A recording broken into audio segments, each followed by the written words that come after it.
Chapter 55. In the Fray, mid-1940s. Baptism by fire. Military slang, first time shot at or wounded. The men were baptized by fire as they landed on shore. Back home on Bear Creek, the third son of Riley and Melinda Harness registered for the draft in 1942. Daniel Troy Harness was 19 years old when the required age was dropped from 20 to 18 years old for all males to register. Troy registered on June 30th, 1942, and was sent to Pratt, Kansas, a city 70 miles west of Wichita, Kansas, to Pratt Army Airfield. The base was under construction and eventually housed 3,000 airmen. The B-29 Superfortress bomber was quickly built by Boeing in Wichita, Kansas, after the bombing of Pearl Harbor.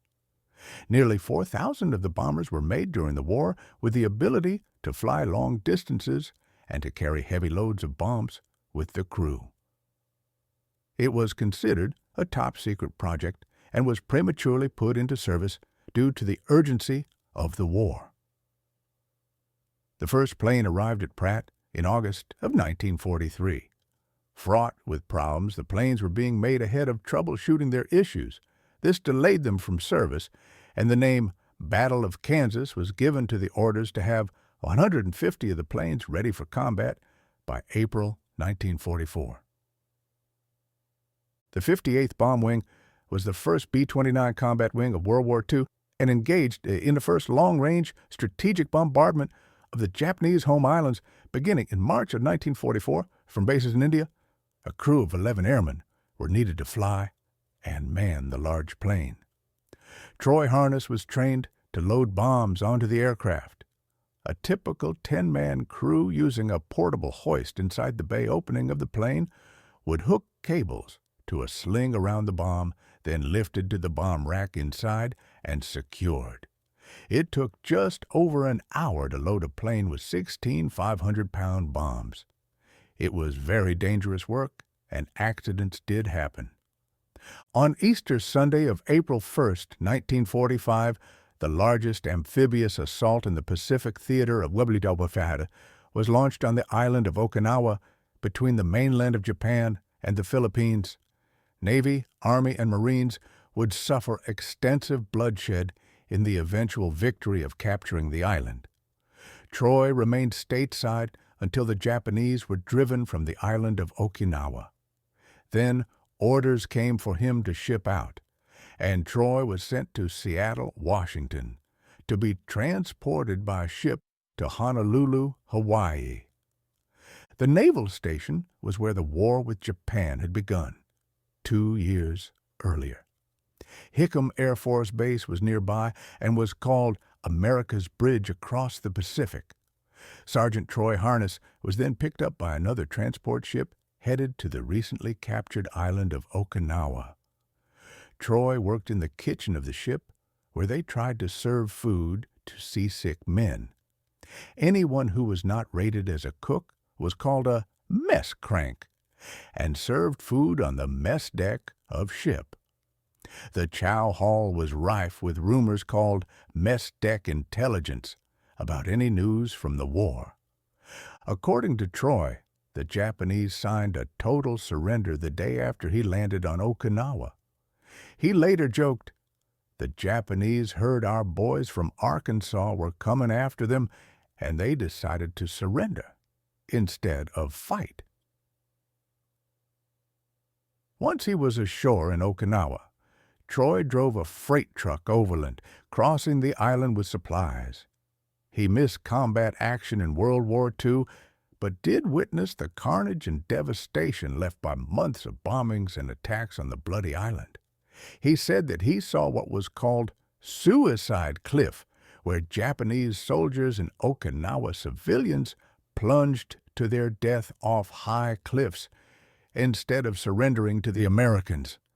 The war with Japan soon was met with a B-29 Superfortress Silver Plate named Enola Gay for the mother of the pilot. On August 6, 1945, it dropped a bomb codenamed Little Boy on Hiroshima, Japan. Then, on August 9th, A B-29 named Boxcar dropped a second bomb, codenamed Fat Man, on the city of Nagasaki, Japan. When the plane landed on the island of Okinawa, it ran out of fuel. The bombing brought about the abrupt surrender of Emperor Hirohito, who announced the surrender of Imperial Japan on August 15, 1945. 1 year before, on the other side of the world, the oldest brother, William Earl Harness, landed at Glasgow in Scotland. Earl was oblivious that he had come home to the motherland of his ancestors to fight and defend her freedom. DNA results show that he and his brothers were 37% Scottish. Their grandfather, William Alexander Harness, carried the honored name of William Alexander, the first Earl of Stirling, and by tradition was partly educated at the University of Glasgow. The former had come to America as a colonist, and the latter had returned to Scotland as a soldier. Many Scots would fight to defend the motherland from all enemies, foreign or domestic. From Glasgow, a dinky train, small gauge, how led the soldiers to London, England, where they were not allowed to disembark but held a few hours, and then continued to the small village of Budleigh Salterton. A large portion of the town was given as housing for the American troops. Earl stayed in the upper story of a building that looked out on the main street. He said that some days they would run and train down near the beach, and on other occasions they would be hauled in trucks to where there was diesel-powered landing crafts and practice making shore landings. Earl said that the men got so tired of practicing that they looked forward to getting to prove themselves in battle. On June 4, 1944, the 4th Infantry Division loaded their equipment on a ship at Plymouth, England, that was set to sail the next day. However, weather caused the launch to be delayed. The men remained on the ship 2 nights until the command came on the 6th of June that it was a go. Earl's unit sailed for the beach of Normandy, codenamed Omaha. Operation Neptune, which would be remembered as D-Day, began at about 6 a.m. with the first wave of soldiers. Earl was part of the second wave that began at about 8 a.m. Prior to the invasion, warships bombed the shore where the Germans had strongholds, and paratroopers landed behind on the mainland and began the assault. On nearby Utah Beach, others did a similar assault upon the German fortifications. Earl exited his landing craft in waist-deep water and waded to a sandbar, where he saw dead American soldiers scattered upon the beach.